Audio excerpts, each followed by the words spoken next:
Welcome to His Word Heals. You can also visit us online at www.hiswordheals.com.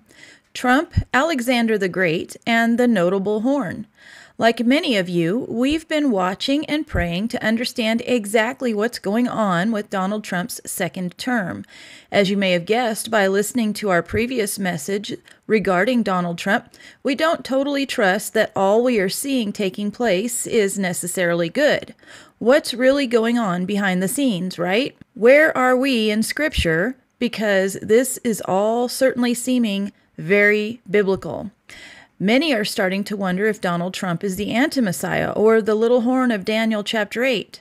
Short answer, we don't believe that this is the case. However, in this message today, we will show you why, with lots of evidence, we believe Donald Trump is the notable horn on Daniel's hairy goat, which was already fulfilled one time by Alexander the Great, and his conquering of the then known world power, the kingdom of the Medes and the Persians, which, as Daniel tells us, are the two horns of the ram. In order to understand what's happening right now and what will very likely soon come to pass from a biblical understanding, we need to take a look at Alexander the Great's very short history leading up to his great victories over world powers and then his untimely death. The anti-Messiah figure of that time was fulfilled in Antiochus Epiphanes IV as the little horn of Daniel 8, who rose from one of the four divisions of Alexander's kingdom after his death. I'm going to try and go through all of this history and compare it to today in a very rapid fashion, so hang on tight and pause or go back and rewatch or re-listen as necessary. Let's start at the beginning of Alexander the Great's victories. First, he set the Greek house in order at home, and we're going to read about that.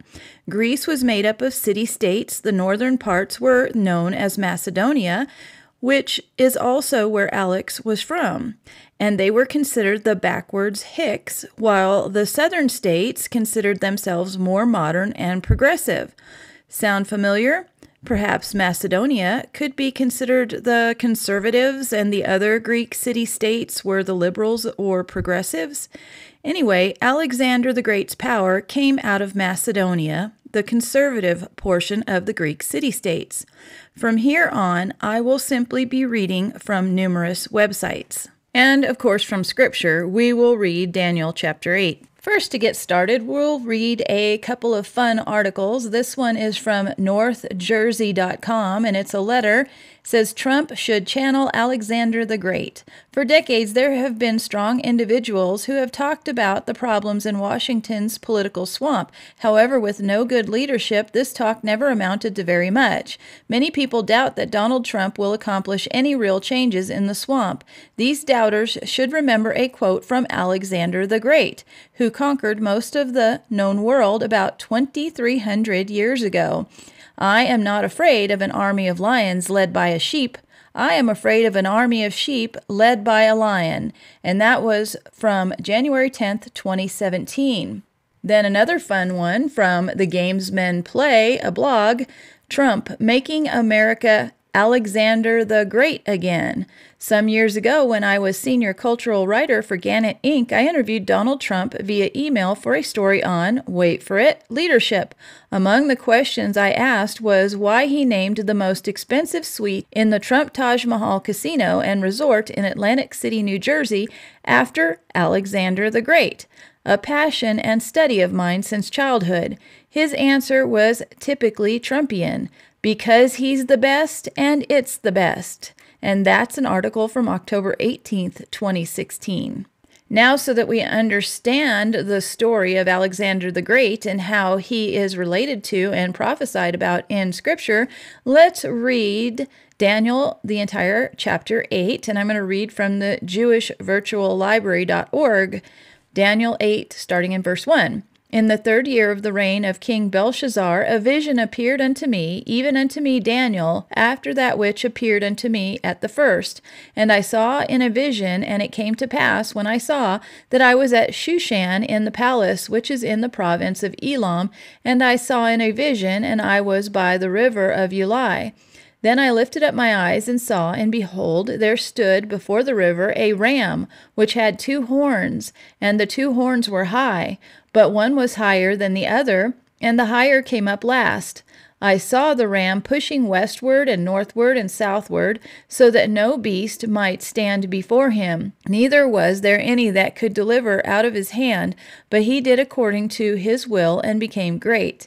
And as I was considering, behold, a he-goat came from the west on the face of the whole earth, and touched not the ground.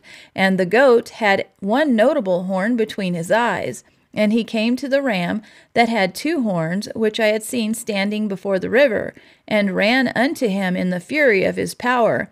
And I saw him come close unto the ram, and he was moved with choler against him, and smote the ram, and brake his 2 horns, and there was no power in the ram to stand before him.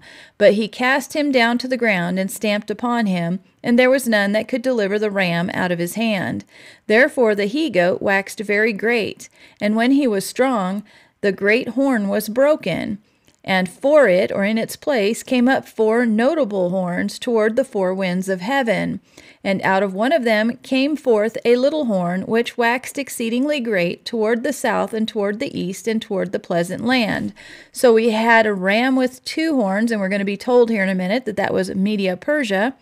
And then we have a he-goat with a single horn that destroys the ram with the 2 horns, destroys Media and Persia, conquers it. And that single horn was Alexander the Great. And then we see that that single horn is broken off, meaning Alexander the Great dies, and out of the he-goat's head then comes 4 notable horns, and out of one of the 4 horns comes the little horn. So the empire that Alexander the Great conquered for Greece was then divided into 4 parts after Alexander the Great's death, and out of one of those parts came the little horn. Out of one of those 4 horns came the little horn, Antiochus Epiphanes IV, and we'll read about him later, but he's the one that is talked about in the Maccabees, who desecrated the altar, slaughtered a pig on the altar, made Yahweh's people, made the Israelites eat pork, etc. Continuing in verse 10, and it, the little horn, waxed great, even to the host of heaven, and it cast down some of the host of the stars to the ground, and stamped upon them. Yea, he magnified himself even to the prince of the host, and by him the daily sacrifice was taken away, and the place of the sanctuary was cast down. And a host was given to him against the daily sacrifice by reason of transgression, and it cast down the truth to the ground, and it practiced and prospered. Then I heard one saint speaking to another saint, who said unto the certain saint which spoke, How long shall be the vision concerning the daily sacrifice and the transgression of desolation, to give both the sanctuary and the host to be trodden under foot? And he said unto me, Unto 2,300 days, then shall the sanctuary be cleansed. And it's interesting that we just read that Alexander the Great was about 2,300 years ago. And it came to pass, when I, even I, Daniel, had seen the vision and sought for the meaning, then behold, there stood before me as the appearance of a man. And I heard a man's voice between the banks of Ulai, which called and said, Gabriel, make this man to understand the vision. So he came near where I stood, and when he came, I was afraid and fell upon my face. But he said unto me, Understand, O son of man, for at the time of the end shall be the vision. Now as he was speaking with me, I was in a deep sleep on my face toward the ground, but he touched me and set me upright. And he said, Behold, I will make thee know what shall be in the last end of the indignation, for at the time appointed the end shall be. The ram which you saw having 2 horns are the kings of Media and Persia. This is where we are told that the first ram with the 2 horns are Media and Persia.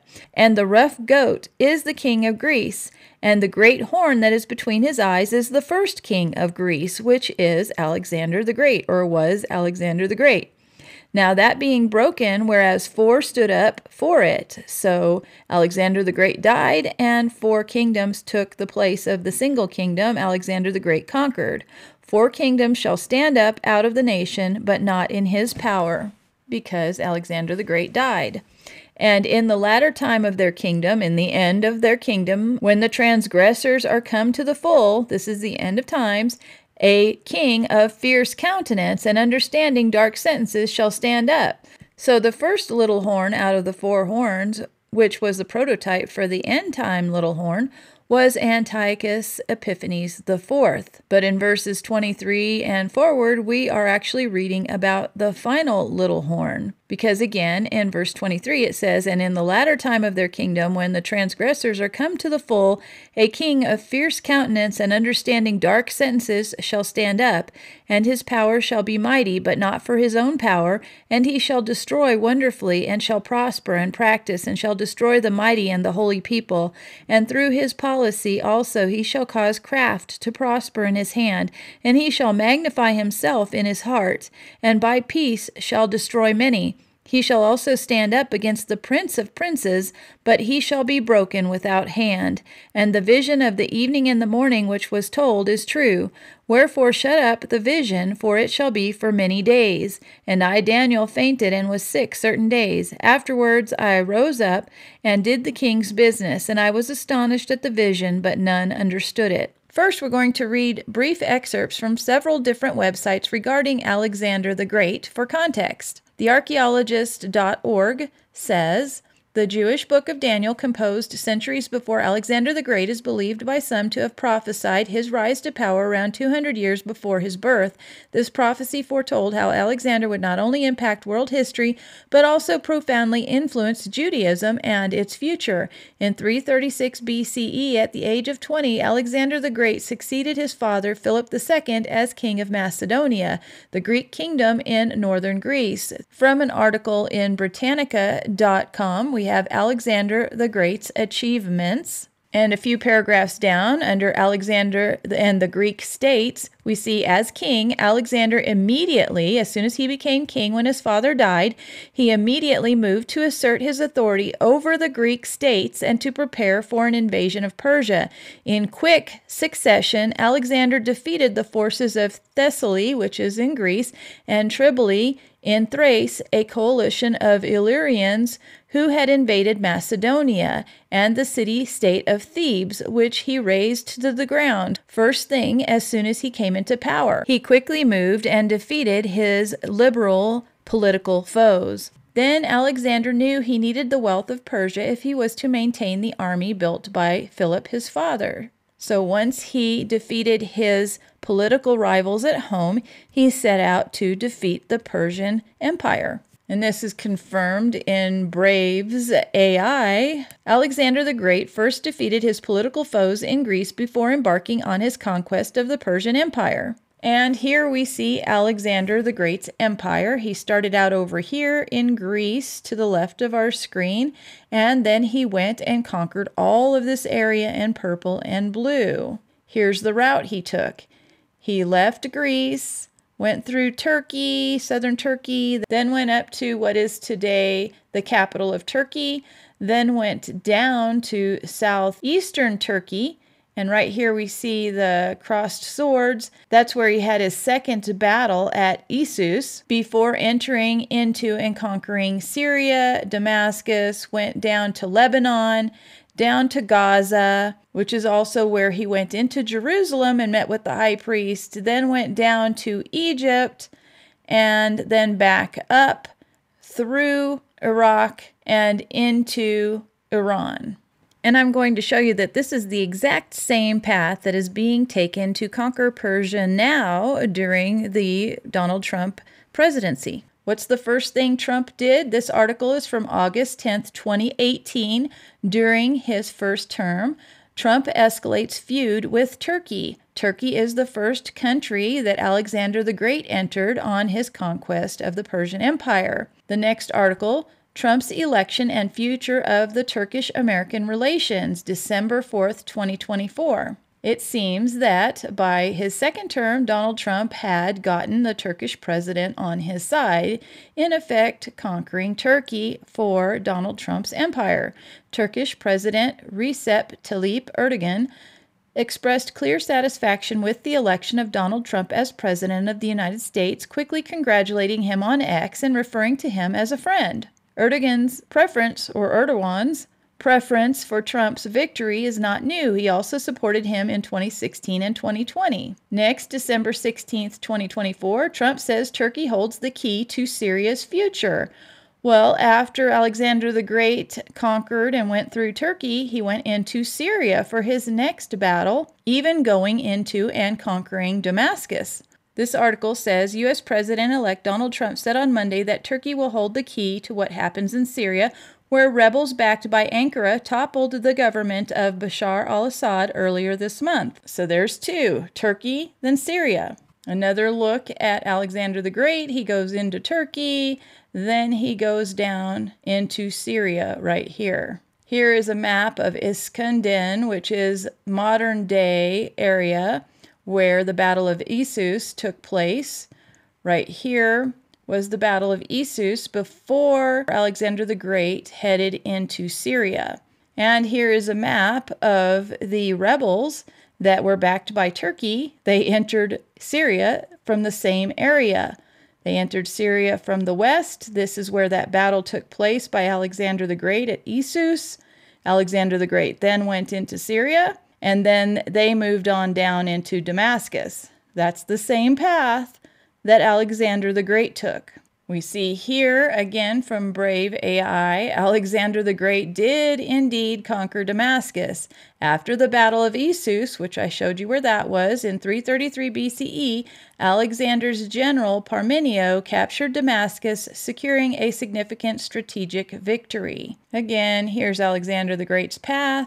Next, Alexander the Great went to Tyre, right here, which is in Lebanon. What's next with Donald Trump? January 16th, 2025, crisis between Israel, U.S. Trump warns against collapse of Lebanon, ceasefire exclusive. Sources close to U.S. President-elect Donald Trump have reportedly conveyed a stern warning to Israeli officials regarding Lebanon. And if you'll remember, the first victory in Lebanon was the pager explosion that killed most of the Lebanese Hezbollah leadership. And so let's listen to this article here from February 6, 2025. President Trump and his administration are dialing back statements when he claimed that the U.S. would take over the Gaza Strip and send U.S. troops there if necessary. This morning, Trump said that no soldiers from the U.S. would be needed for his proposal. But he did, however, reiterate part of his initial plan, and that is that Palestinians would be resettled elsewhere in the Middle East. That sentiment was echoed by Israeli Prime Minister Benjamin Netanyahu, who was on Capitol Hill today, meeting with a bipartisan group of lawmakers. And also today, Netanyahu's office released a photo of a golden pager that the Israeli Prime Minister gifted to President Trump during his visit to Washington. That gift references the Israeli military's operation last year that used exploding pagers to target Hezbollah militants in Lebanon. So we had Turkey, then Syria, then down to Tyre or Lebanon, just as Alexander the Great went. And in that news clip there, we also heard about Gaza. Gaza was next on Alexander the Great's military conquests. Here's another one about Lebanon from TheGuardian.com. February 21st, 2025, another ceasefire is under threat from Trump, the precarious deal between Lebanon and Israel. Renewed conflict with Hezbollah is looming. Here's an article about Alexander the Great then meeting with the high priest in Jerusalem. This is from penelope.uchicago.edu. And for those of you that are listening, please go to our website, www.hiswordheals.com, and actually watch the video where you'll be able to see all of the websites that I pull these articles from. Okay, this article is entitled, "Of Alexander the Great's Meeting High Priest of the Jews at Jerusalem." Alexander the Great had required of the high priest of the Jews when he was at the siege of Tyre, Lebanon. He asked for auxiliaries and provisions from the high priest and the same tribute which he had aforetime paid to the Persians. The high priest returned answer that having taken an oath to Darius, the king of Persia, not to bear arms against him, he never would do it while Darius lived. Upon which Alexander was very angry and threatened that after he had taken Tyre, he would lead his army against the high priest and by his punishment teach all men to whom they were to keep their oaths. Skipping down in the article, upon this, before he would attack any capital of any country, he wisely withdrew his army first to possess himself of Gaza, that being master of all the frontier strongholds, he might with greater advantage attack Jerusalem itself. Then follows the siege and taking of Gaza, after which Josephus' account of Alexander's meeting the high priest at Jerusalem follows in these words. Now Alexander, when he had taken Gaza, made haste to go up to Jerusalem, and Jadus the high priest, when he heard that, was in an agony and under terror, as not knowing how he should meet the Macedonians, since the king was displeased at the high priest's foregoing disobedience. He therefore ordained that the people should make supplications and should join with him in offering sacrifice to God, whom he besought to protect the nation, and to deliver them from the perils that were coming upon them. Whereupon God warned him in a dream which came upon him after he had offered sacrifice, that he should take courage and adorn the city and open the gates, that the rest should appear in white garments, but that he and the priests should meet the king in the habits proper to their order, without the dread of any ill consequences which the providence of God would prevent.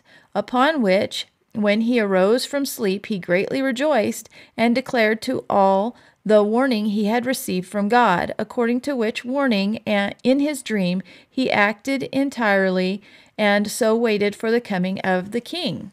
And when he understood that he was not far from the city, he went out in procession with the priests and the multitude of the citizens. The procession was venerable, and the manner of it different from that of other nations. It reached to a place called Sapha, and when the Phoenicians and the Chaldeans that followed him thought they should have liberty to plunder the city and torment the high priest to death, which the king's displeasure fairly promised them, the very reverse of it happened. For Alexander, when he saw the multitude at a distance in white garments, while the priest stood clothed with fine linen, and the high priest in purple and scarlet clothing, with his mitre on his head, having the golden plate whereupon the name of God was engraved, he approached by himself and adored that name, and first saluted the high priest. The Jews also did all together with one voice salute Alexander and encompass him about, whereupon the kings of Syria and the rest were surprised at what Alexander had done,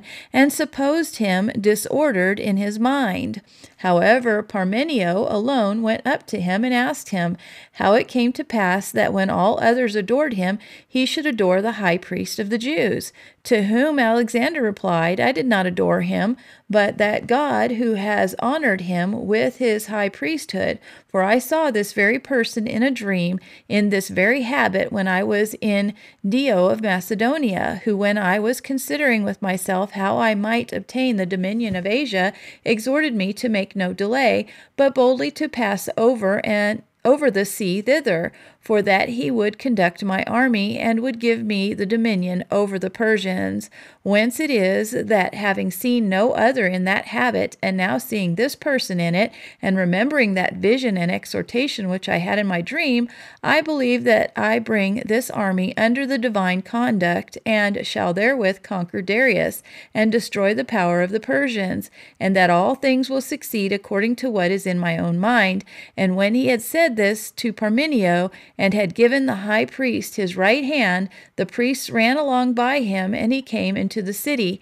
And when he went up into the temple, he offered sacrifice to God according to the high priest's direction, and magnificently treated both the high priest and the priests. So then after Lebanon, Alexander went down to Gaza, then into Jerusalem, and then we'll see down to Egypt. But here's some more about Trump and Gaza. Why the Arab nations may secretly approve of Trump's Gaza takeover proposal, from the New York Post. Then from NPR, Trump's Gaza proposal has rattled the Middle East. More surprises are likely. Arab leaders gather to discuss post-war Gaza proposal to counter Trump's Riviera plan. That's on CNN World. Let's take a look at Trump's Riviera plan for Gaza. If you haven't seen the video, here's Trump's plan for Gaza, as posted on his own Truth Social account.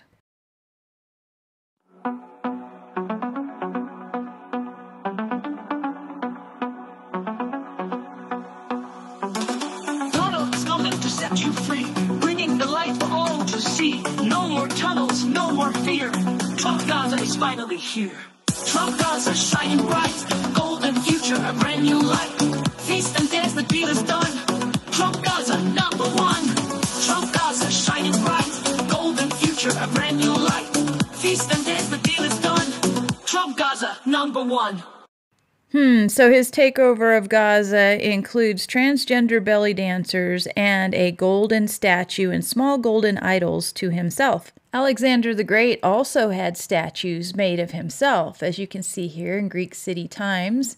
Unveiling Alexandria's secrets, new Alexander statue hints at lost city beneath. Then on Alexander Ancient Art, a Roman bronze statuette of Alexander the Great. This article says ancient authors record that Alexander the Great was so pleased with the depictions of himself that were created by Lysippos that he decreed no other sculptor should make his image, which shows that Alexander understood the propagandistic importance of his image and the need to control it. Now we'll watch just a couple of minutes from The Greatest General in History, Alexander the Great, from Epic History YouTube channel. These clips are events leading up to the death of Alexander the Great, after his successful conquest of Iran and even parts of India. By now, many of the Macedonian troops were unhappy with Alexander.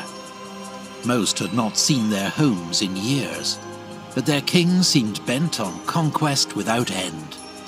What was worse, he'd begun to adopt the rituals and dress of their defeated Persian enemy, customs they viewed as effeminate and decadent. At Marakanda, modern Samarkand, after a furious drunken argument, Alexander killed Clytus the Black. Clytus had been one of Alexander's best generals, and the man who'd saved his life at the Battle of the Granicus. Alexander was full of remorse, but his growing arrogance was alienating more and more old comrades.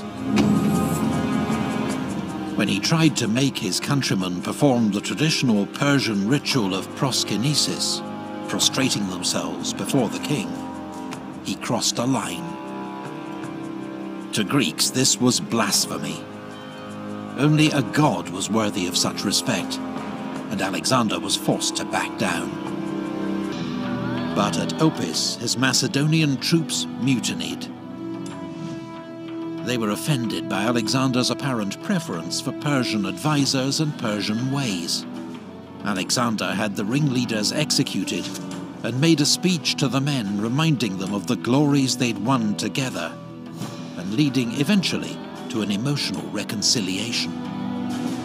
But as he planned his next campaign to Arabia and beyond, he developed a sudden fever and died days later, aged just 32. The cause of Alexander's death has never been established. It may have been malaria, cholera, typhus, or poison.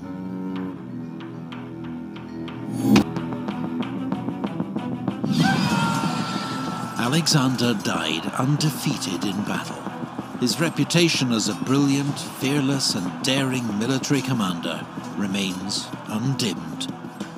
His decade-long campaign created one of the largest empires ever known, stretching from Greece to Pakistan.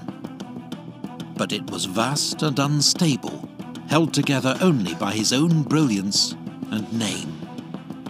Alexander left no plans for his succession, and his generals soon began fighting among themselves to carve out their own empires. In the Wars of the Successors, Alexander's widow Roxana and his young son were murdered. His own gold sarcophagus, en route to Macedonia for burial, was hijacked and ended up in Alexandria in Egypt. Today, its location remains one of the world's great unsolved mysteries. Few men have ever had such an impact on the course of history as Alexander the Great. The breathtaking achievements of his short life ushered in the Hellenistic Age, as Greek ideas spread across the territory of his former empire. So the notable horn on the hairy goat was broken off with the death of Alexander the Great. Here at julianspriggs.co.uk, we read, after the death of Alexander the Great in 323 BC, there was civil war until his empire was divided between four of his generals. Seleucus I established a dynasty known as the Seleucids, which lasted about 250 years, ruling over a large empire stretching from Asia Minor through Syria and including much of Alexander's eastern territories. To establish their power over such a large territory containing so many different nations and peoples, the Seleucids engaged in a policy of active Hellenization, the promotion of Greek culture, religion, and philosophy. The events of the reign of Antiochus Epiphanes are described in several different historical documents. The main source is the apocryphal book of First Maccabees, which is recognized by most scholars as a historically reliable document. Josephus describes his reign and the subsequent Jewish revolt in his Antiquities of the Jews. Skipping down in the article, Zeus made manifest. As an attempt to bring unity to his divided empire, especially following the violent changes in ruler, he greatly increased the Hellenization program started by his predecessors. After 169 BC, he encouraged his people to worship him as the Greek god Zeus, taking the title Theos Epiphanes, meaning the manifest god, believing that he was an incarnation of Zeus. Later in his reign, Antiochus IV became the first king to issue coins on which he proclaimed himself to be a god. He was portrayed as Zeus enthroned with the inscription, King Antiochus, God Manifest, bearing victory. Then in Britannica.com, we read about Antiochus IV Epiphanes. He took Jerusalem and enforced its Hellenization. Jewish rites were forbidden on the pain of death. So Antiochus Epiphanes is the little horn that came out of the four horns which Alexander the Great's empire was divided into. And Antiochus Epiphanes is a picture of the anti-Messiah.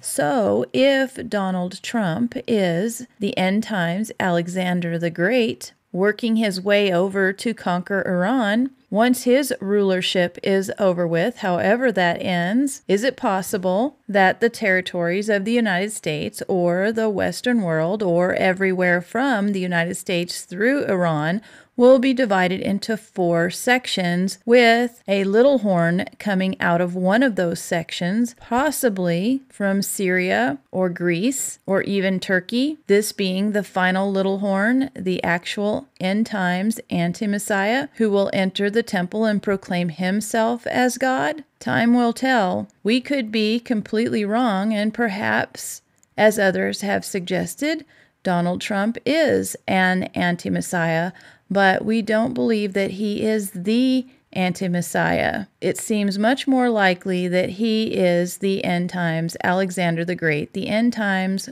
notable horn on the Grecian goat. If so, as Alexander the Great did, he will and has made alliances with Israel, with Jerusalem, and with the high priest, possibly being enabled through the rulership of Donald Trump to reestablish temple sacrifices, as Alexander the Great allowed the Jewish high priests to continue with all of their temple worship and Jewish laws. Keep in mind, while it took Alexander the Great many years to conquer all of these nations on foot, we can see Donald Trump's progression through all of these nations happening at a much more rapid-fire pace. So it is likely that the progression through Donald Trump and to the anti-Messiah or little horn will happen much more quickly as well, likely within the next few years, possibly toward the end of Donald Trump's second term. Blessings and shalom to all of you and everyone in your home.